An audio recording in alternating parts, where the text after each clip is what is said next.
Hi, everyone, and welcome to today's webinar on securing your mobile applications, sponsored by Zimperium. I'm Jenna Sargent, news editor at SD Times. Before we get started, I have a couple of quick housekeeping announcements. First, the webinar will be recorded and available on demand through the sdtimes.com website in about 24 hours. And if you have any questions about or during the presentation, you can submit them anytime using the chat. Now moving on to today's webinar. Our speakers today are Krishna Vishnubotla, VP of Product Strategy at Zimperium, Adam Wasatowski, Principal Data Architect at Zimperium, and Andrew Snyder, Senior Director of Sales at Zimperium. In this webinar, they'll discuss the top threats to mobile applications, approaches to secure mobile applications, and the most critical security measures to put in place. Now, to get things started, I'll turn it over to you, Krishna. Thanks, Jenna. Folks, good morning, good afternoon, and good evening.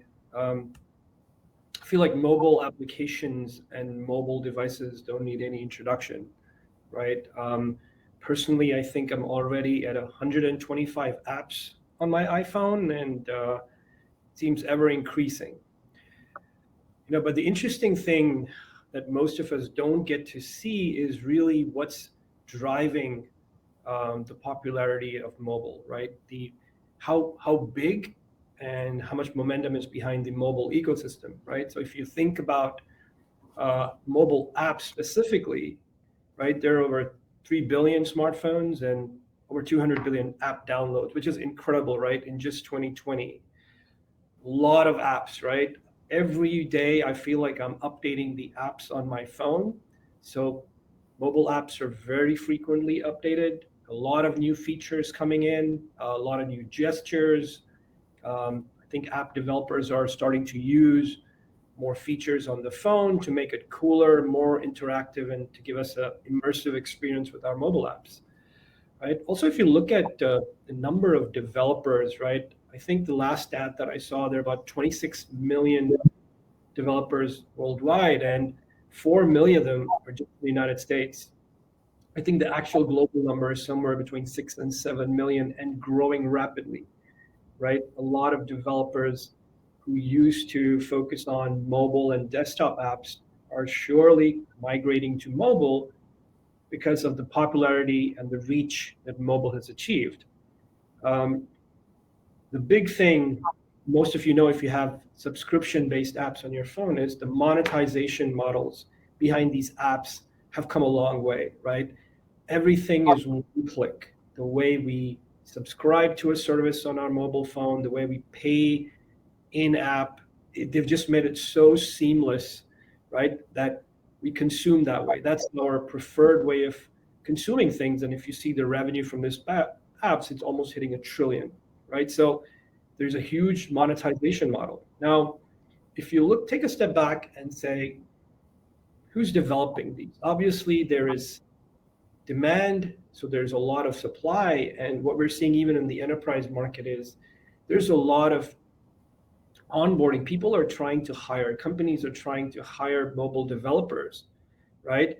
But at the same time, they recognize the need, mobile apps have their own security concerns, so they're also trying to hire mobile app security experts. And this is just a stat on LinkedIn that we were looking at, is it's 1:3 a developer versus app security, which is incredible because enterprises are now starting to realize that building apps is great, right? We love them, but it comes with its own security risks that we can't really ignore any longer, right? So again, mobile popularity, huge ecosystem, massive monetization model, and we are starting to see a lot of developers come on board mobile development.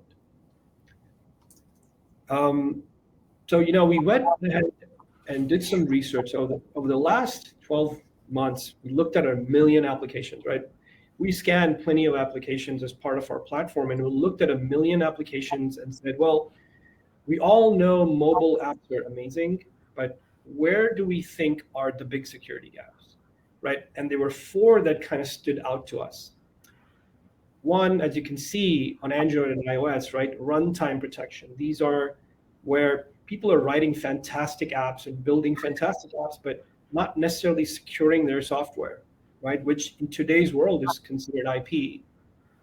Data protection. I mean, think about it. All your favorite apps on your phone, they deliver a very personalized experience because they know you. And the only way to deliver that experience is they have to process our personal data. They have to know what I like, how I like to operate, what my consumption behavior is, but not always protecting and securing this data. Encryption. This is this is one of those things where people, enterprises, and even smaller mobile app development shops feel like if they use encryption, that automatically means security. But it's truly not true, and we'll get into this a little bit. We're seeing not using the greatest encryption algorithms. And then code protection, right? You've got not protecting your software. Sorry, the runtime protection was when they will release their app into the wild, and they have visibility into, is someone trying to abuse my app, right? What's going on once I release this app to the store? So we consistently see these four categories standing out as causing concern. Andrew, Adam, I know you folks are see some of this in the field when you talk to prospects. Adam, you're close to this data and this research. What kind of stood out to you as you dug through the numbers and statistics? Yeah, so just to kind of cover some of what you did, like the ones that kind of relate to each other, like runtime protection lacking and code protection lacking. So what your most common issue that causes a runtime protection lacking alert would be, the failure to recognize if the phone is being rooted or if there's, various bits of tampering going on the phone. And on the code protection side, the most common vulnerability there is just someone's ability to use off-the-shelf reverse engineering tools in order to pull function calls, function names, things like that. So if you can pull that from an app, then during runtime, you can just switch out the libraries and you can start to see what sort of data is moving around within that application itself. And once again, the data protection lacking and vulnerable encryption are also kind of related. The most common data protection lacking is going to be when somebody includes something like your phone number, your name, your email address, something like that in the URL that they're using to communicate with their cloud services. So if you're say in a vulnerable Wi-Fi network, say that somebody's being able to like man in the middle you because you're connected to an open Wi-Fi and they have something like a Pineapple router or something like that, then at that point in time they'll be able to get that information out of your network traffic. And then vulnerable encryption, once again, is people who are still using stuff like MD5 or SHA-1 in order to encrypt the data, which is you pull out a rainbow table and you can generally decrypt that if that's what you're going after. So, to me, one of the interesting ones was code protection lacking, because that's one that in a lot of cases it deals with the flags that you're setting at compile time. So like you can cover a lot of ground just by like using flags that obfuscate your code a little bit. And of course, runtime protection lacking is recognizing that the device is being rooted, which prior to coming to mobile, when I used to work in the PC world, I hadn't really considered that. Like your applications need to be able to recognize what's going on the phone, just because that you're making a connection with your corporate cloud resources in order for this application to run. And of course, if you're not covering, if you're allowing people to kind of arbitrarily root the phone and do things that you would like to know, but maybe thought that you weren't able to actually know that as an application developer, then you can leave a lot of vulnerabilities as far as people being able to reverse your APIs, your certificates, things like that. Yeah, Adam, and the funny thing we keep clarifying as we are on these conversations is some of these things do not require you to spend on $1 million exploit or $100,000 tool, right? These are pretty basic and affordable and very accessible tools, especially when we talk about reverse engineering. Like a Pineapple router, for example, is $100. You can buy one online, and it just goes around. And as if you have your Wi-Fi turned on your phone, then your Wi-Fi is saying like, hey, is my home network out there anywhere? And then the Pineapple router pops up and says, why, I'm your home network. So if you didn't have a password associated with your home network, you're just going to connect to that. And at that point in time, you're getting your data, but someone else is getting your data too. Yeah, no, agreed. And, folks, when we saw this data, we were, obviously some things when you see 80% code protection liking and 80% runtime, we went ahead and did a survey to say, is this because are enterprises focused elsewhere, or do they feel, this risk is not something that deserves attention? So we got responses from the survey, and here's we asked the question, what are you most concerned about today, right? And if you see the first three, it's things you would expect, right? Store data securely, my source code, and the third one is really third-party code, right? I mean, everything is modular development today, right? I think we build apps almost like Legos. We use so many third-party building blocks that is a concern, especially after SolarWinds, Kaseya, and so on. I think everyone is a little bit more aware that this risk is probably much higher than they would like. So they are focused, from what we understand. They are concerned about things that we would think that matter. So that's good. Now, the troubling part, if you see at the bottom of the screen, is achieving visibility once you push the app to the store is dead last. And this is a concern, right? Because most folks, enterprises, developers, security personnel are actually quite focused on tooling, process, and people and skills during development, right? You always hear we have scanners, we are coaching people up, and a lot of emphasis in development.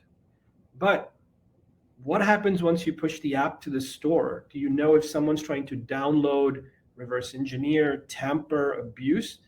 Very few people have the visibility. And on top, it's really not a priority, right? Which we see as a troubling sign considering where this is going.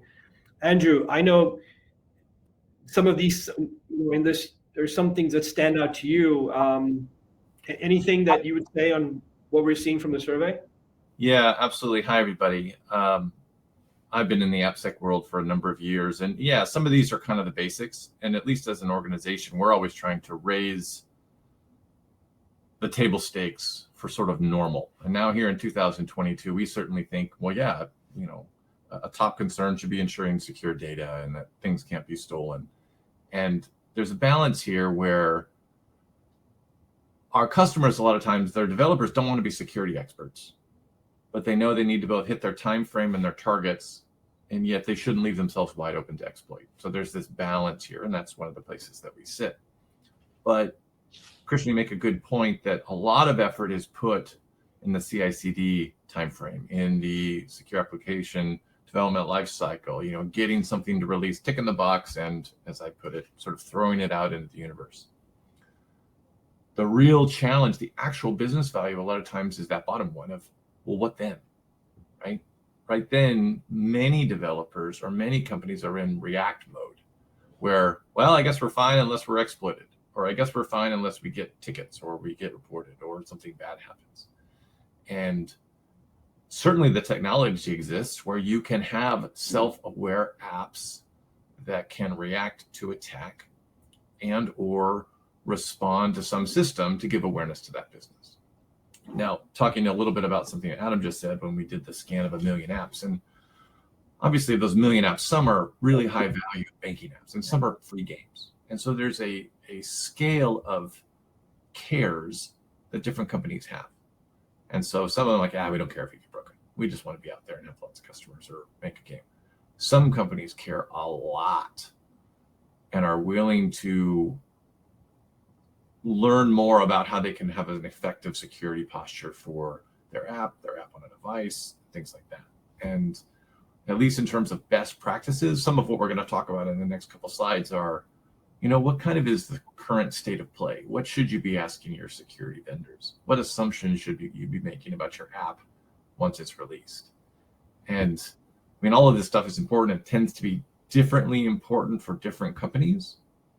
But that's what makes an interesting conversation. You say, well, what matters to you? And maybe there's solutions to help solve that problem. So, Krishna, I know this is kind of a deep topic and we've got a lot of opinions on it, but yeah, it's really great to see this data.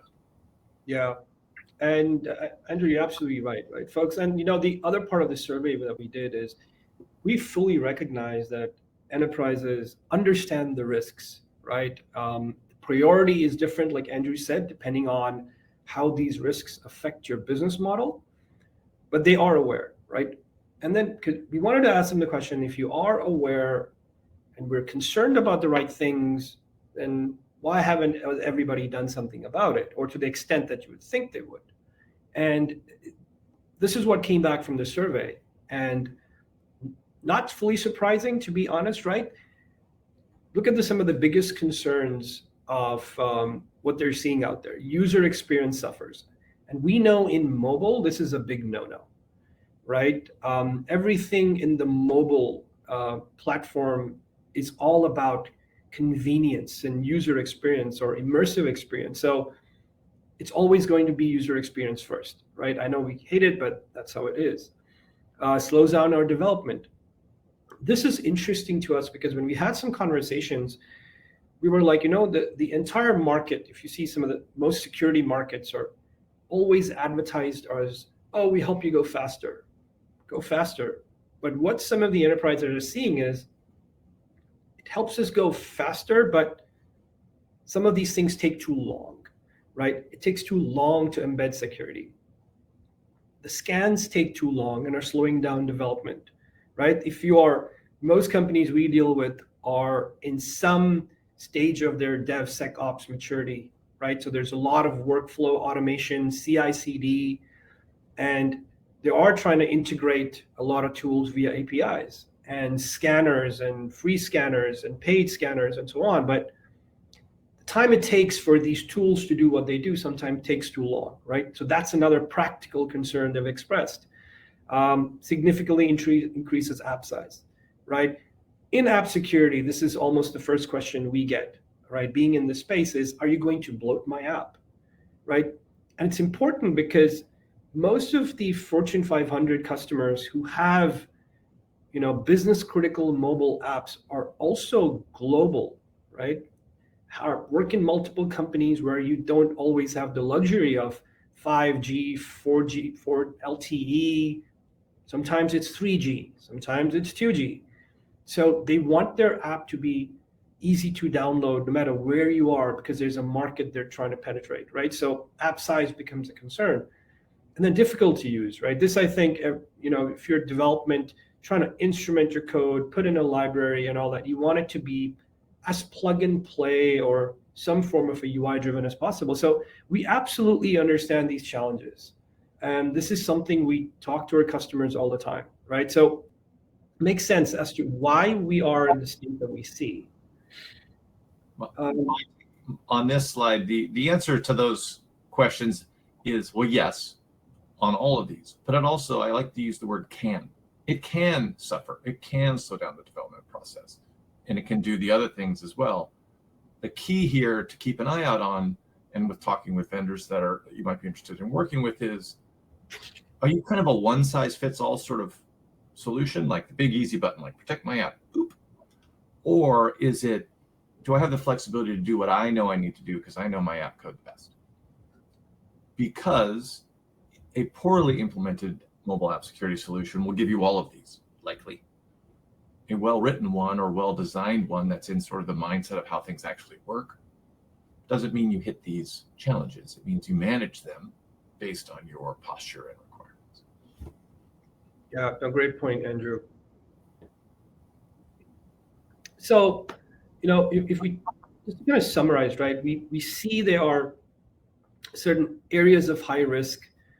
We know enterprises are concerned about some of the right things, and there's some things that are red flags from what we see. And we know there are challenges, right, when the right solutions are not chosen. But if you take a step back, I think it's also important to kind of understand that mobile is a different beast altogether, right? And if you've been in the industry for 10, 15, 20 years and have seen security evolve within, web applications, desktop, it's a big departure, right? And some of these things actually matter to how you should think about mobile and how you should execute on security. Andrew, why don't you kind of give us your thoughts? Because I know this is something you're extremely passionate about. Kick us off here. And there's lots to look at. We have lots of bullets and things to sort of catch your eye, but it's where's my code going to run and how much do I care about it, right? Of course, it's easy to pull binaries off an app store. Frankly, it's easy to use the tools that Adam mentioned to cut them open and see what's on the inside. There's n number of unique hardware configurations of which you can't possibly test them all. And so you do the best that you can. But the question is, do you know where you should run the best? I'd say bullet 4, the decision of do you store data at the edge in the app or not? That is critical because there's only a certain number of ways to effectively protect that data from the people and the app binaries that can be cut and pulled out of the store. This is also a conversation where we talk with people and they say, hey, we're developers. We write great apps.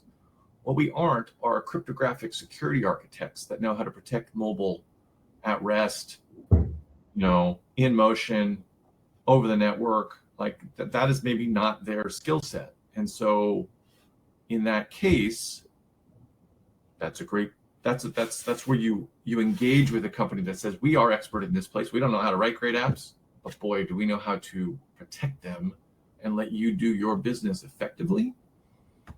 I'll also say this last one is important too. So some of this is a mindset. Again, we're a vendor in the space of securing application security, but also, I have an iPhone. Oh yeah, it's a safe environment. Apple does a good job with iOS and with the hardware security that we have. However, if you take a look at the data, there are exploits, there are 0 days, there are things that you can't assume the devices and the apps are safe if you just follow the normal path. And so you need to have a specific thought about, are we appropriately covered and how do we cover our risk? And so, we can talk through some of that, and certainly that's something that I do all day. But it's making sure that everyone is as aware as possible of what they should be aware of so that their app is safe when it's released out into the world, into their customers.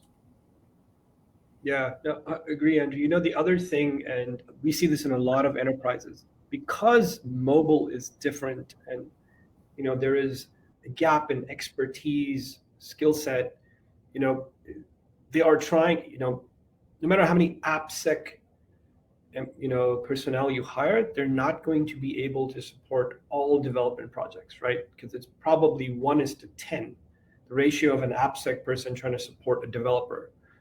So they are trying to scale. They're trying to build security champions even within development because so many nuances. And you can't know it all if you're a developer, and you can't do it all if you're an AppSec person, right? So enterprises are trying to understand this and figure out how to scale the security skill set and security mindset because of this. And great point, Andrew.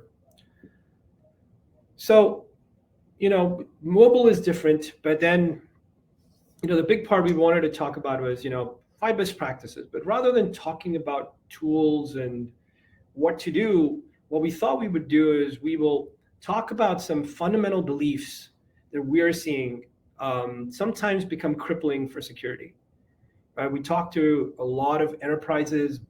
Majority of them are large to mid-size. And just when we asked them about their approach or what is security to their company, is it really a business enabler or are you checking the box, right? We hear a lot of things that we feel if you're able to rethink some of these beliefs, you would make different decisions and choose different investments that would benefit your business. So we thought we'd hit on the 5 that we very commonly hear and we try to help with. Andrew, why don't you kick us off with your favorite one? Well, the one on the top with the line under it is really what it all boils down to. We make a series of assumptions in the tools that we build and the customers that we work with. And we assume the hacker has full control, has your device, has your app, rooted device, is actively trying to exploit your application. And a question, and it's a good question for those that are out there in this space, is can I still be secure when someone is actively trying to exploit me? You know, that's both a hard question, and you better have some pretty amazing technology to, you know, win that sword fight or have options in that sword fight versus just being taken down. So that's a big one, and that's, you know, I put that at the top because it's the boiled down. If everything else is a question mark, if you can get an answer of yes to this, you're on your way.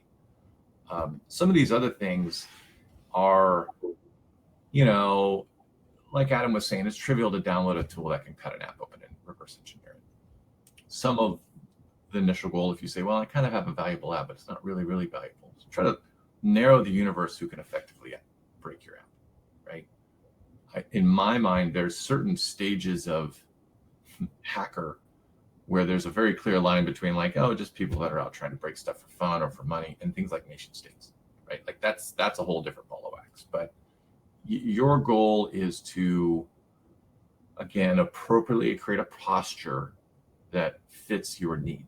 And some of that is just limiting the pools and basic things like putting on code obfuscation, protecting your keys, being aware of attacks. Just doing that is a huge step forward, because some of what you're trying to do is make yourself comparably hard to your competitors. It's like stealing a car, right? If you're walking through a parking lot trying to steal something, the one with the locks and the club and the alarms going is less likely to be attacked, but still can be stolen if someone's really dedicated, right? You're trying to make yourself appropriately secure. This third one is really important, and I'm going to you can read the word, say, don't let the keys appear. In particular, this is one place where native OS protections fall down. And the reason it is, if someone jailbreaks or roots your phone, all security profiles and guards are off. They can watch the key go whooshing through the matrix. They can just lift it out. So one of the questions as a developer of software is, do I care if my app runs on a jailbroken or rooted phone? And if so, and if I save keys, do I care if that key or API key or that token or that data is stolen? Now, most people would say yes. And some people would say, well, maybe I'm not going to save data down at the edge. But this is really important, because an encryption key, there's nothing. If you have the key, you can unlock the data. If that matters to you, you need to solve against this. These last, the one interesting point about the encryption keys, right? Because I think, you know, we all think of this. It's trouble when you think native apps, right? It's even more trouble when we see where we're going with native hybrid, web hybrid, progressive web applications, where now you have to deal with traditional issues with native platforms and web, right? You think of WebView and everything else that it brings, it's convenience and great, but it becomes the key issue, I think, becomes extremely amplified when you look at where we're going with mobile architectures and frameworks and single code bases. I think that's going to be tremendously amplified, what you just said. Mm-hmm. Well, and it's also having the right job, meaning from an application programming perspective, you want to use the right ingredients. I'm kind of a metaphor guy, but you know, you've got to build with the right stuff so that you get the result that you want. And that stuff is both determined by you, but also common sense. You know, don't build a secure, this is a new one. Don't build a secure house out of cardboard, right? It might work. You might be able to live in it, but it will not survive normal behavior. Weather, yeah. Yeah, right. Because, you know, it's like, oh, that works fine. It's cheap. It's easy to weather. Everyone understands how to work with it, but it's not appropriate to the task. And so something that we do, and we talk about all the time, is making sure that the tools used are up to the task of your requirement. And so some of this is in discovery, and some of this is maybe, you know, considered to be not necessary because you're a feature developer, you're just trying to get your app out. But you really need to care about this, because if you don't, things like 4 happen and you just publish and you get broken, and that is painful. And there can be all sorts of interesting consequences. And at least the step 5 is just like, well, this is not a one moment thing. This is a, frankly, forever thing, where you can't just say it's secure and release. It's continuous protection. You need to have a game plan for this cycle. And then the bottom one is think like a hacker. Now, I'm not a hacker, but I've spent enough time in this space to know some people do it for fun. Some people are trying to just get a view into your universe, windows into your infrastructure is a line that Adam came up with. It's you're sending out something that can touch the core of your business. You should pay attention to the capabilities of that. And there's lots of different ways to do that. Number 4, I know it kind of sounds like, oh, of course we not. But I'll tell you, the favorite thing I hear, all of us in this industry have friends who are architects, governance, leadership positions, and I'm like, do you not know that you have certain issues in your apps because you use scanners? And the big thing they've told me is, yes, we do, but you know what most people do? They go and get exceptions. And enterprises are willing to give out exceptions for things you should not give out an exception for because they're trying to get to market. Mm-hmm. Right? So it's a little bit of a process, but it happens, right? We see this all the time, but I think this is where I think, like Andrew was saying, when you use the right tool and if it's able to articulate why this matters to your business and it's just not a technical detail, I think that would help change that culture as well. Let's see, moving on. So I think Andrew's kind of made, a great point that, you have to start early, but also pick a tool that will fit where you're trying to get to. Right. And there is, when we look at the scope of the problem here, right, there is things you have to address in development. There is visibility and protection you need once the app is released to the store, right? Because it probably runs on millions of endpoints, on millions of configurations. You want to know that it's running securely and not compromising. So as you're making these investments in mobile app security, we thought we'll give you a couple of things you need to ask while you're doing your due diligence, right? I'll start with the first one, and I'll let Adam and Andrew kind of chime in on some of these. This one is really about runtime visibility, right? Which is kind of what we were saying when you did the survey. It's baffling to us that a lot of people it's not a top priority at this point in time, right? You've built an app, you've run it through a scanner, you've checked some boxes, but the real test is really when you push the app out into the real world, right? There is folks who can download, inspect, repackage, redeploy, abuse, so many things that you have to know. You have to have some telemetry around what's going on once I push the app to the store, right? Is someone trying to abuse it and in turn going to breach my system? The tool has to give you some sense of visibility. So always ask that question. Adam, I don't know if there's a favorite question you have here. Maybe you want to pick one and kind of talk about what you feel. Let's see. I mean, the first one's obviously a good one because that's, prior to really coming in and working in mobile, that wasn't really something that I would have thought of as a capability that is easy, relatively easy to get. Having the application be aware of the device and report back or even make changes. Somebody's trying to switch out some of your libraries during runtime. Recognize it, crash. Don't work anymore. Yep. So there's you need to have that flexibility and know that those options are available. With the right tools. I think that and something to keep in mind is when you do put out an app out there, it's going to reflect on your company if it gets compromised. Yeah.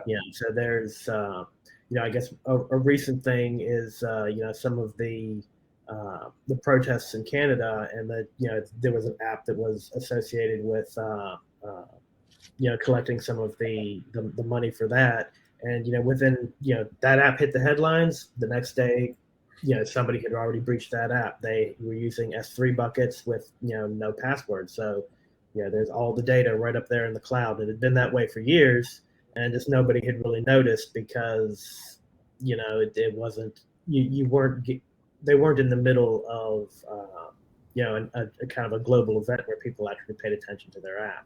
But the people who will pay attention to your app are if you're pulled up into the news cycle, people will pay attention. But also if it's something that deals with like financial situations or documents, images, there's a lot of places where random hacker is going to attempt to see what I can do with this, and try to breach some of that cloud infrastructure that your app is. It has the APIs, it has the certificates. They're on some level they're compiled into that binary, and if you know what to do, you can pull those out of there, and then you've got certificates and APIs, and you can go write a brand new app or a brand new way to interface with that. And it's important to make sure that's obfuscated, but also if it's someone's messing with your app, let the app do something about it. Mm-hmm. Yeah, I agree. Go ahead, Andrew. Yeah, I mean, a lot of this is about awareness. There's a certain amount of probably appropriate, or in the past it was just ignorance. I couldn't know this information. Well, now we can. The top bullet links to the second bullet, because normal is, hey, if I'm being attacked, I either find out or I get hacked, or there's some awareness. Normally, what that means is you punch out a new build that blocks the exploit in some way, right? Which, as Krishna's point earlier, sometimes it's difficult to get new binaries out to the edge at scale to solve the problem. So you have a gap between awareness of problem, fix of problem, and remediation of problem, and then there's a long tail forever. One of the nice things about bullet 2 is, if I could, again, you have to sort of chicken and the egg, you have to imagine this circumstance ahead of time. But if part of your security posture was, man, it would be great if I could change the security posture of my app and not have to push a new binary, that would be a really powerful business tool. And so in my previous example, if you said, well, hey, does my tool know I'm being attacked? The answer is yes. And if you've implemented appropriate procedures, which is something that Zimperium does, you can, over the air, without a binary update, change the security posture and remediate the problem, which is amazing and fantastic. Like, hey, look at the modern world that we live in, that we can do that. And so that's where some of these, what to keep in mind. What are the best practices? I used to call this the what's the worst that could happen game, which is, if it all falls apart, what's the worst that can happen? And could we even imagine some options that we might have? Because either you're going to have no options and you just are scrambling with your hair on fire, or you've at least said, well, we anticipated these, and these are our options, and here's how we move forward.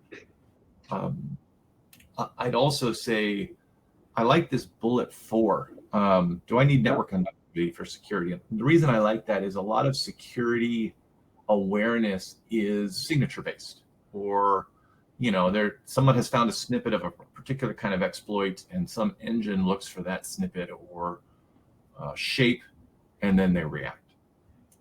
We don't do that. And oftentimes you need to touch a network to get the latest signature so that you're up to kind of the old virus scanning model. We don't do that. All of our stuff is on device.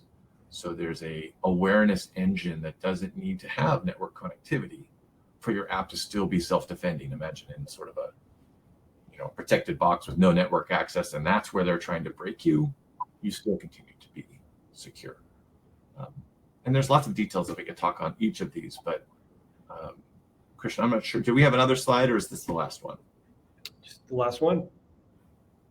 So I'll just touch on this one, and we'll go to the next one. But the slowing down your development, right? And we reiterate this quite a bit to folks we talk to is, we tend to go to the market and say we want the best technology, right? But then only later do we realize it's effective but not efficient, and then we don't use it. And scanners are a great example of this, right?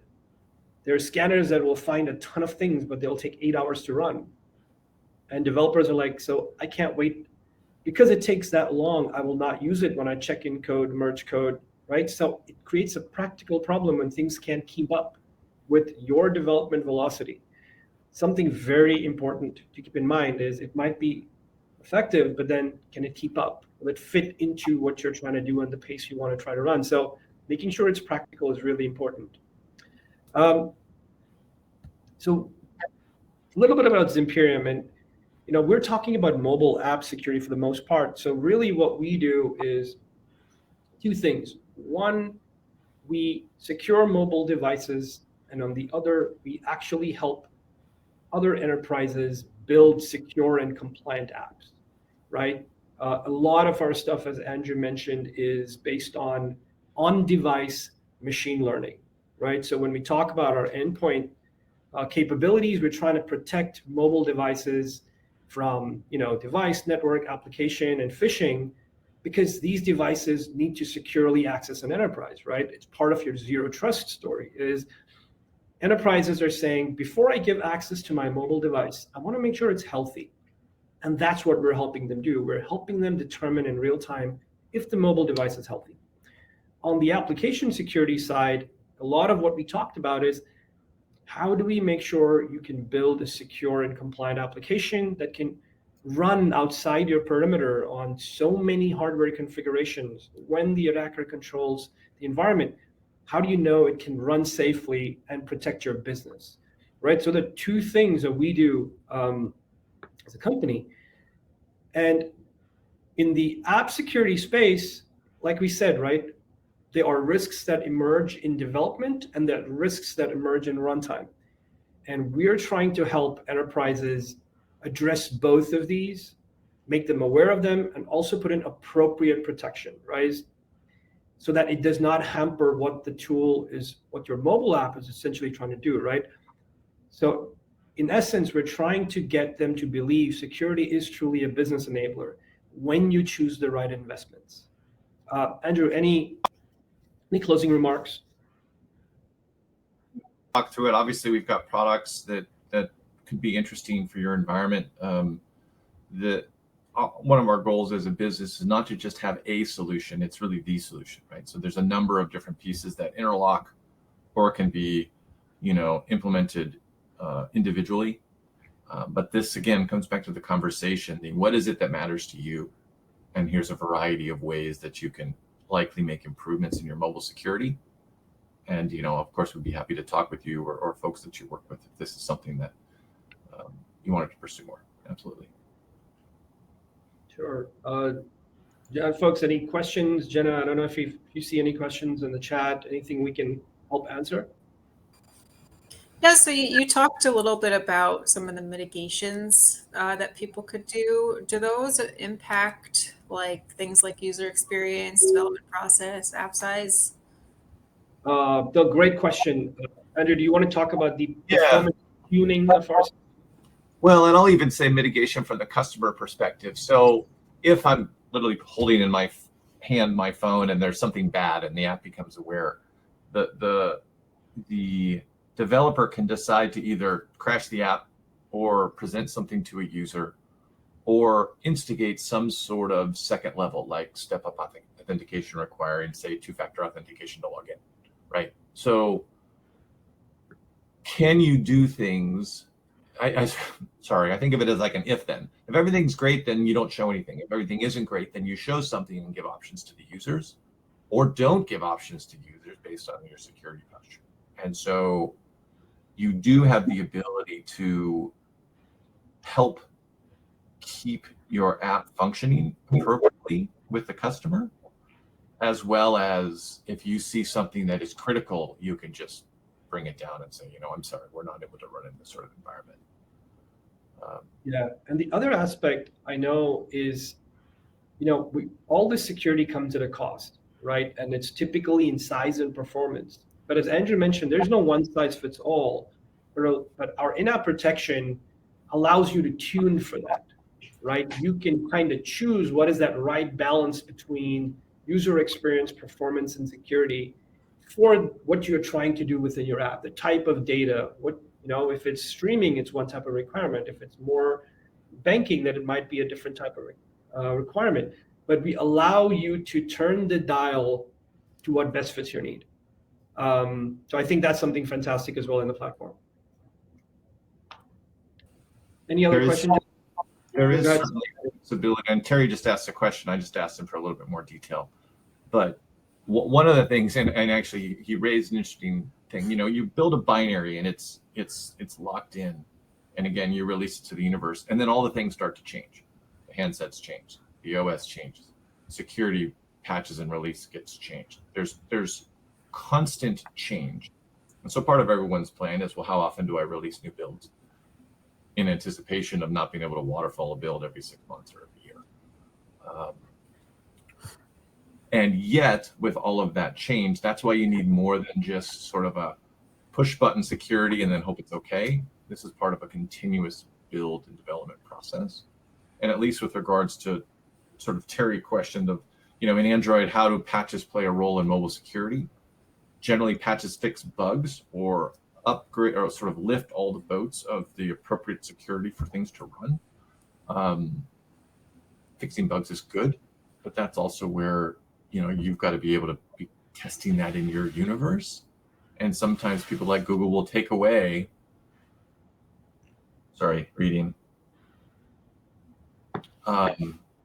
Google may take away certain ways to do certain things, and you'll need to have another way around. So let me see. For me, talking about OS CVE patches, for me, it doesn't matter to me. It's just whether or not you expect your customers to implement those. And if that changes how our tooling needs to work, that's just, you are able to do a new build. But Terry, that's a good example of, I'm sure we have a leave behind, or, I'm first dot last at Zimperium. You can send us a note and we can get you a specific answer if you want. Yeah. Got any other questions? Yeah, so I know a lot of mitigation strategies are kind of based around preventing future attacks, but is there a way to determine whether say an app has been reverse engineered already? Yeah, so this is so one of the things, especially when it comes to reverse engineering, there's a lot of, whether they call it hardening or obfuscation, right, or other terms that fall under this category. There are a lot of free out there, a lot of basic protection apps out there. But one of the things we've consistently seen lacking to most is the way you're expected to use these is you would put them in your app, push your app into the wild, and hope that it works, right?